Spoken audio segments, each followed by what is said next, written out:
Assalamualaikum warahmatullahi wabarakatuh. Saudara-saudaraku seiman, seagama, sebangsa, dan senegara. Ketemu lagi ya dengan saya. Biasalah saya akan selalu membagi-bagikan ilmu yang benar.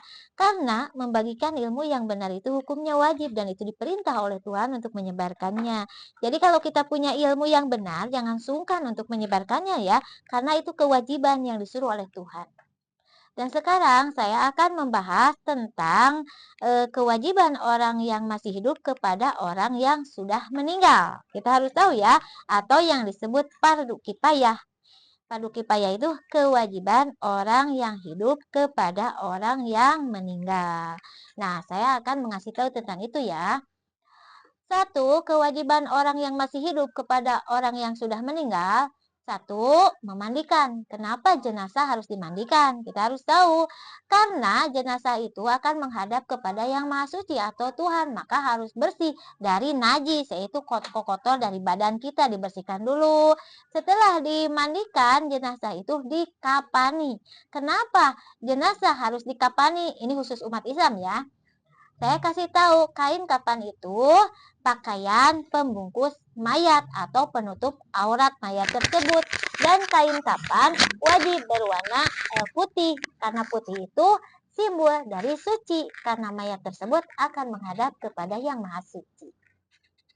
Ketiga, jenazah wajib disolatkan. Kenapa kita harus mensolatkan jenazah? Kita harus tahu ya, karena sholat itu kan sembahyang, menyembah kepada Sang Pencipta dan sekaligus penghormatan terakhir kepada jenazah atau almarhum. Jadi sholat jenazah itu penghormatan terakhir kepada almarhum.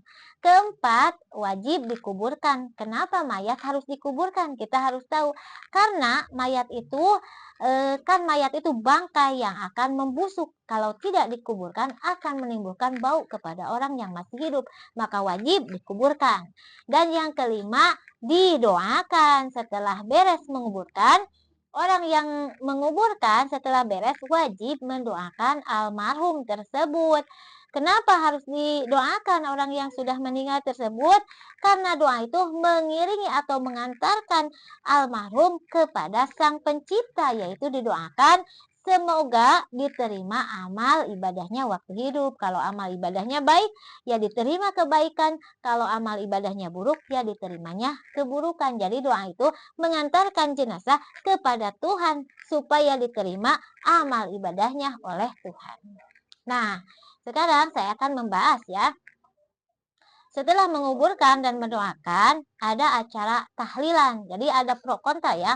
Ada yang suka tahlil, ada juga yang tidak suka tahlil atau membid'ahkan. Nah, saya akan di tengah-tengah dan akan membahas itu ya. Jadi saya tidak pro ke sana, tidak pro ke sini, tapi saya di tengah-tengah untuk meluruskan kedua-duanya.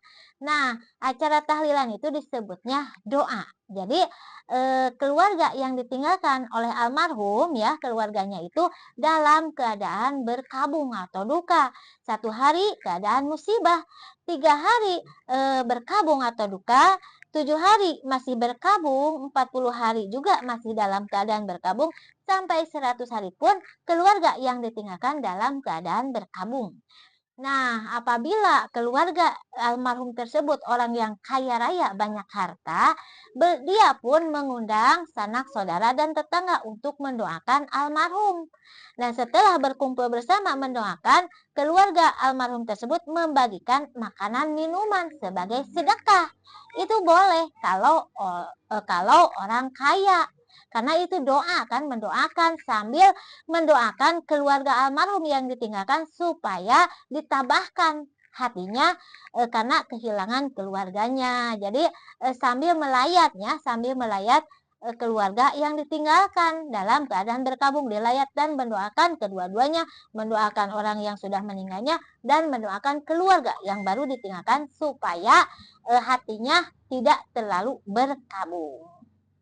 Nah, itu ya, acara tahlilan itu yaitu doa. Tapi bagaimana orang yang miskin, yang tidak punya harta? Saya kasih tahu, kalau orang yang miskin jangan menuruti orang kaya, karena darurat. Kalau orang kaya membagi-bagikan harta kan itu ada. Tapi kalau orang miskin, buat makan dia juga susah, Terus setelah keluarganya meninggal, dia harus mengadakan acara tahlilan untuk membagikan makanan minuman. Makanan minuman itu kan uang, kalau dia tidak punya uang bagaimana? Nah, kalau orang miskin jangan menuruti orang kaya, hukumnya darurat atau tidak boleh. Kalau darurat kan tidak boleh, kesananya menjadi haram. Contoh, dia memaksakan sambil minjam sini, minjam sana untuk acara tahlilan, menghutang, cara membayarnya dia tidak punya, akhirnya dia jatuh tertimpa tangga. Sudah kehilangan keluarga, dia pun harus mengeluarkan uang, beban untuk acara tahlilan. Jadi orang yang miskin jangan menuruti orang kaya. Kalau doa dari keluarga pun dari rumah ya, kita akan doakan dimanapun kita mendoakan orang yang sudah meninggal itu bisa. Walaupun tidak ada acara tahlilan. Jadi acara tahlilan ya itu bisa kalau buat orang yang kaya raya. Kalau orang yang miskin jangan menuruti hukumnya dosa atau darurat ya. Kalau darurat itu nanti menjurusnya ke dalam haram atau dosa ya. Jadi kita harus tahu.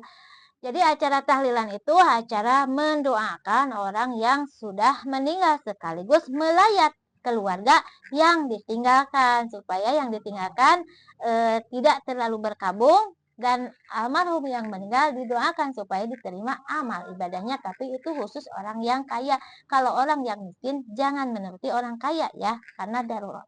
Nah, inilah ya, kita harus tahu ya acara 3 hari, 7 hari, 40 hari, sampai 100 hari itu dalam keadaan berkabung atau duka.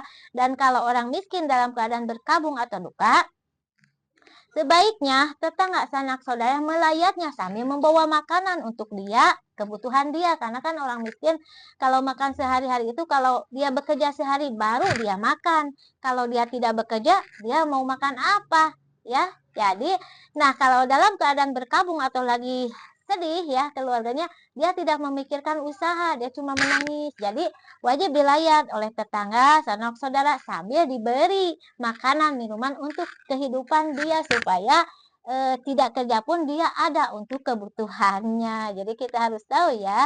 Jadi acara itu acara berkabung, tahlilan itu doa dan dalam acara berkabung atau duka. Kita harus tahu ya.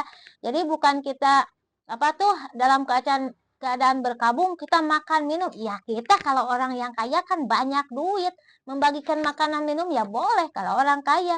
Tapi orang yang miskin jangan ya. Tapi orang yang miskin seharusnya diberi oleh keluarga, sanak saudara untuk kebutuhannya sebelum dia kembali lagi fokus lagi untuk bekerja. Dan kalau dan berkabung kan dia tidak fokus untuk bekerja karena itu keadaan sakit atau duka gitu ya. Jadi diberi untuk kebutuhannya kalau orang yang miskin. Kalau orang yang kaya ya silakan karena dia banyak hartanya ya. Tidak darurat untuk membagi-bagikan makanan minuman kepada orang yang berkumpul bersama untuk acara mendoakan almarhum. Begitu ya. Nah, ini ilmu dari saya, semoga bermanfaat khususnya untuk saya. Umumnya bagi Anda yang mendengar semoga bermanfaat. Sekian, Assalamualaikum warahmatullahi wabarakatuh.